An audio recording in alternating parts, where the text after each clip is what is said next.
Sa pangpanawagan ang ipinaabot ng Land Transportation Office o LTO sa mga magulang naman na huwag ipagkatiwala ang kanilang mga sasakyan sa mga minor de edad nilang anak.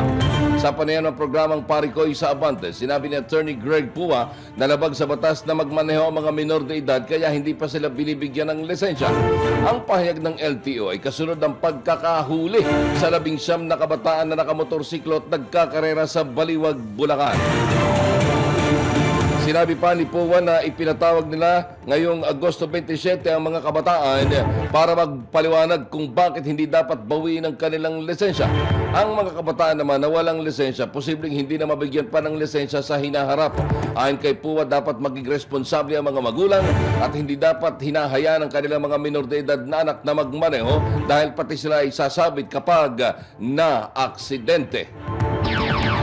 Sana po masubaybayan po natin at mabantayan po natin ang ating mga anak because as I said po, pag yan po nagkamali, malaking pong pagsisisi. Hindi lang po sila ang pwedeng mawala, pwede pa po kayong mademanda o maabala kung sila po ay makadisgrasya ng ibang tao naman po at ibang gumagamit ng ating mga daan.